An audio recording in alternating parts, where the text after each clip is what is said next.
Hello everyone, welcome back to the channel. तो हम limits के क्वेश्चंस डिस्कस कर रहे हैं ब्लैक बुक से विकास गुप्ता सर की, और 44 से 54 क्वेश्चन हम डिस्कस करेंगे। बाकी के क्वेश्चंस हम पहले सॉल्व कर चुके हैं। आप अगर उनको करना चाहें तो प्लेलिस्ट आपको नीचे मिल जाएगी।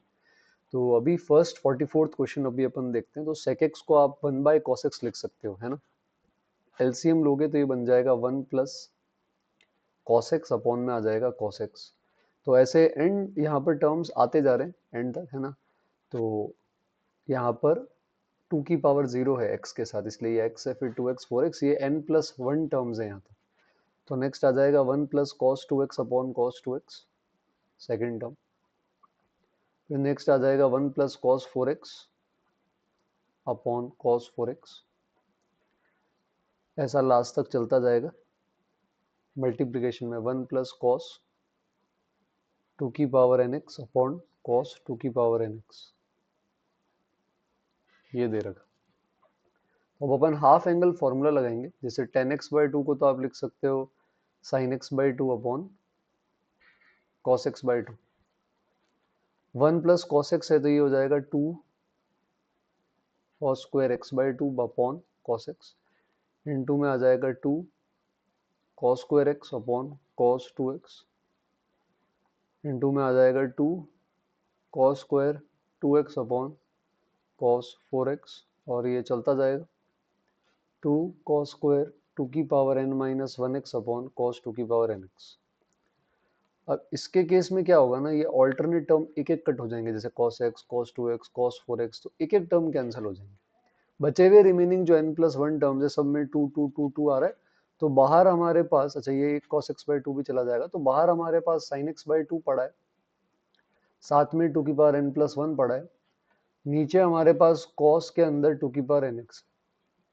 अब बाकी सारे जो एंगल्स हैं यहाँ cos के, ये डबल होते जा रहे हैं। तो ट्रिग्नो में आपने एक फॉर्मूला पढ़ा होगा, cos theta cos 2 theta cos 4 theta वाला। तो ये बन जाएगा sin 2 की पावर, नंबर ऑफ टर्म्स आते हैं यहाँ पे, इंटू थीटा। थीटा x/2 से स्टार्ट हुआ है। और नीचे अगर आप देखेंगे तो नीचे आ जाएगा आपके पास वही 2 की पावर n+1 के साथ sin x/2, जहाँ से वो स्टार्ट हुआ था। तो अब इसके केस के अंदर 2 की पावर n+1 जैसे चला जाएगा, है ना। और बाकी भी जैसे टर्म्स, जैसे sin 2 की पावर nx और cos 2 की पावर nx है, तो जैसे वो tan के अंदर बन जाएगा, मान लो 2 की पावर nx, ऐसा। ठीक है।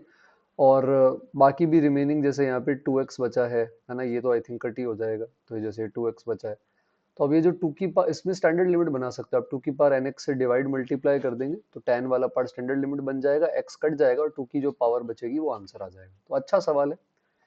नेक्स्ट, ऐसा अपन लास्ट क्लास में देखा था, ये इनडिटरमिनेट फॉर्म नहीं है, क्योंकि इंटीजर पार्ट x पहले कैलकुलेट होगा, तो इंटीजर पार्ट π/4 के आसपास 0 चला जाता है। अब एग्जैक्ट 1 पे आप कोई भी पावर लगाओगे, आंसर में आपके पास 1 आ जाएगा।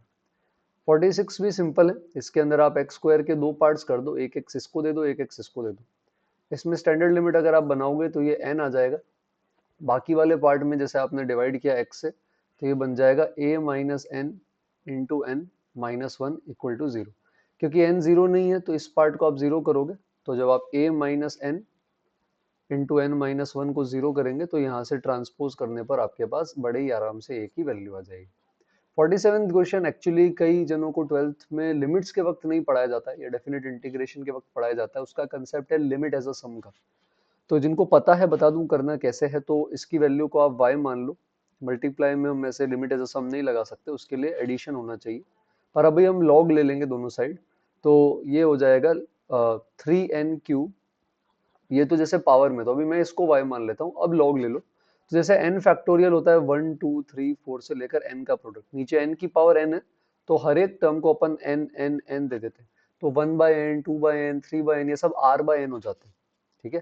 तो जब लॉग लेंगे, मान लो ln y, तो ये पावर नीचे आ जाएगी 3n³ प्लस 4 अपॉन में आ जाएगा 4n की पावर 4 माइनस 1। और बाकी सारी चीजें जो ln के अंदर है, क्योंकि ये पूरा लॉग में जाएगा, तो अब ये इनटू से जो है ये एडिशन में ब्रेक हो जाएगा, तो समेशन बन जाएगा ln ऑफ r/n का। और r/n के फॉर्म में लाना होता है हमें एक्सप्रेशन, और बाहर एक 1/n चाहिए होता है। तो मैं यहाँ से n से मल्टीप्लाई डिवाइड कर देता हूँ। तो n से मैं इसको मल्टीप्लाई कर दूंगा इधर, और 1/n से डिवाइड कर दूंगा, और लिमिट जा रही है हमारी 1 से n।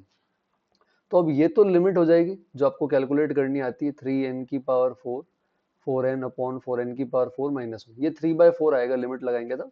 और ये वाली जो चीज है ये लिमिट है तो सम में हम पढ़ेंगे आगे जाके कि ये 0 से 1 इंटीग्रेशन ऑफ r/n को अपन x लिख देंगे और जो 1/n बाहर था वो dx हो जाता है। तो ये ln x का इंटीग्रेशन हो जाएगा 0 से 1, जिसका इंटीग्रेशन आपको यूजिंग बाय पार्ट सॉल्व करने की कोशिश करनी पड़ेगी ऐसा। तो 1 या -1 कुछ ऐसा आंसर, -1 आई थिंक ऐसा कुछ आंसर आएगा और ये 3/4 है। तो माइनस का जो भी 3/4 या 3/4 आ रहा है वो ln y हो जाएगा, तो y है वो e की पावर में फिर -3/4 आ जाएगा। तो ये लिमिट एज अ सम है जो डेफिनेट इंटीग्रेशन में आप पढ़ेंगे। 48 अगेन स्ट्रेट फॉरवर्ड है, पॉलिनोमियल के ऊपर डिग्री ज्यादा बड़ी है नीचे से तो इन्फिनिटी जाएगा, पर कौन सा इन्फिनिटी जाएगा, प्लस का या माइनस का, ये ऊपर नीचे के सबसे बड़ी पावर के कोफिशिएंट डिसाइड करेंगे। अगर ए और डी का साइन सेम हुआ तो इन्फिनिटी पे प्लस इन्फिनिटी जाएगा, अगर ए और डी का साइन ऑपोजिट हुआ तो फिर माइनस इन्फिनिटी जाएगा। तो जाएगा तो इन्फिनिटी, पर साइन ए और डी दोनों मिलके डिसाइड करेंगे। 49 अच्छा सवाल है। 49 में पहले आपको यहाँ पर स्टैंडर्ड लिमिट बनानी पड़ेगी। तो आप यहाँ पे, क्योंकि एक्स बाय एन बहुत छोटा है, तो आप एक्स बाय एन के स्क्वायर से डिवाइड कर सकते हो और एक्स बाय एन के स्क्वायर से मल्टीप्लाई कर सकते हो। तो ये स्टैंडर्ड लिमिट हाफ हो जाएगी, एन स्क्वायर कट जाएगा तो tan इनवर्स 2x स्क्वायर आ जाएगा। तो ये fx जो है इसकी जगह आ जाएगा tan इनवर्स के अंदर 2x स्क्वायर। gx भी अच्छा है, gx में क्या करेंगे, cos 2 थीटा है ना, तो आप इसको लिख सकते हो 1 माइनस 2 साइन स्क्वायर थीटा ऐसा। स्टैंडर्ड लिमिट बनाने के लिए हम, क्योंकि x बाय एन वैसे भी 0 जा रहा है, तो -2 sine square X by N से आप डिवाइड कर दोगे, एन स्क्वायर 2/2 ऑलरेडी बाहर है तो -2 sine square X by N से आप मल्टीप्लाई कर लोगे। फिर आप वही सेम चीज कर सकते हो, एक्स बाय एन के होल स्क्वायर से डिवाइड और एक्स बाय एन के होल स्क्वायर से मल्टीप्लाई, तो ये एन स्क्वायर और ये सारी चीजें चली जाएगी, 2 भी चला जाएगा, बाकी सब 1 बन जाएगा, एक माइनस बचेगा, एक एक्स स्क्वायर बचेगा, तो जी एक्स जो आएगा वो माइनस का एक्स स्क्वायर आएगा। तो ये ऐसा बन जाएगा e की power 2x square minus e की पावर में tan इनवर्स 2x स्क्वायर और अपॉन में x की पावर 6। अब हर बच्चे को tan इनवर्स की सीरीज नहीं पता होती, तो मैं उसके बिना आपको बता रहा हूँ कैसे करना है। पहले इसको कॉमन ले लो, है ना, हम स्टैंडर्ड लिमिट बना सकते हैं। तो e की power tan inverse 2x square बाहर आ जाएगा, तो आपके पास अंदर बचेगा e की power 2x square minus tan inverse 2x square minus में आपके पास आ जाएगा 1। तो अपन इससे क्या कर लेंगे, यहाँ पे डिवाइड कर लेंगे 2x square minus tan inverse 2x square और मल्टीप्लाई कर लेंगे 2x square minus tan inverse 2x square और अपॉन में आ जाएगा x की पावर 6 जो भी एडजस्ट करेंगे। तो जब बाद में लिमिट लगाएंगे तो e की पावर 0 1 जाएगा, जब लिमिट लगाएंगे तब ये वाला जो पार्ट है ये स्टैंडर्ड लिमिट 1 हो जाएगा। तो मैं फाइनाइटली इनको सेपरेट कर रहा हूँ, मान के कि ये फाइनाइट फाइनाइट है और ये भी फाइनाइट आएगा, नहीं आएगा तो मेरा स्टेप गलत हो जाएगा। मैं इसको अलग से सॉल्व कर रहा हूँ और इसको सॉल्व करने के लिए सीरीज अगर आती तो सीरीज लगा लो, अदरवाइज LH लगा लेंगे। तो अगर आप LH लगाओगे तो 2x स्क्वायर का हो जाएगा 4x और चेन रूल से 4x अपॉन 1 प्लस 4x की पावर 4 और नीचे आ जाएगा 6x की पावर 5। अब बड़ा ही आसान है, अब आप सिंपल यहाँ पर LCM लोगे तो 4x कट जाएगा और ऐसा कुछ आई थिंक बचेगा ऐसा। इसको आप आराम से सॉल्व करने की कोशिश कर सकते हैं, तो ये सिंपल हो जाएगा। अच्छा, ये भी लॉजिकल है। 50 क्यूबिक पॉलिनोमियल है, क्यूबिक पॉलिनोमियल है तो देखो क्या होगा, साइन स्क्वायर एक्स को तो एक्स स्क्वायर ही चाहिए, है ना, उससे बड़ी पावर नीचे बच जाए तो कोई दिक्कत नहीं है, मतलब ए एक्स क्यूब है फिर बी एक्स स्क्वायर आ जाए वो चलेगा, लेकिन सी एक्स प्लस डी नहीं होना चाहिए, वरना फिर ऊपर एक्स की पावर 2 और नीचे सिंगल एक्स या कांस्टेंट बचा तो फिर आंसर 0 चला जाएगा। तो सी एक्स और डी वाले टर्म नहीं होंगे और लिमिट की वैल्यू 1/3 है, तो ऊपर नीचे एक्स स्क्वायर से डिवाइड करूंगा तो ये तो 0 ही जाएगा ना, ये 1 जाएगा ये b जाएगा, तो ये 1/b आ जाएगा, यानी b की वैल्यू 3 है। तो आपका क्यूबिक पॉलिनोमियल ऐसा बन गया, और क्योंकि क्यूबिक है तो a 0 नहीं हो सकता। अब f(1) अगर मैं आपसे पूछता हूं तो आंसर क्या आएगा, a+3 आ जाएगा, पर a 0 नहीं है, a 0 होता तो वैल्यू 3 हो जाती, पर वो हो नहीं सकती क्योंकि a 0 नहीं है। बाकी a पे डिपेंड करता है, a कुछ भी वैल्यू ले सकता है, तो 3 के अलावा सारी वैल्यू आ सकती है, इसलिए इन्होंने कैन नॉट भी पूछा है, तो ये 3 नहीं हो सकता, बाकी 3 के अलावा आप कोई भी वैल्यू यहाँ से ले सकते हो, प्रॉब्लम नहीं है ना। 51 में आते हैं। 51 के अंदर आप LH लगा सकते हो या सीरीज लगा सकते हो, LH लगा लेता हूँ फिलहाल में, तो e की पावर का एज इट इज होता है और चेन रूल से करेंगे तो cos x आएगा, फिर e की पावर माइनस साइन x का एज इट इज होता है, फिर माइनस साइन x का चेन रूल से आ जाएगा और नीचे 2x+2 आ जाएगा। अब आप सिंपल सा यहाँ पे x को 0 पुट कर दें, आपका आंसर आ जाएगा। तो इजी सवाल था ये वाला। 52 पे आते हैं। 52 जो है वो काफी अच्छा लॉजिकल सवाल है।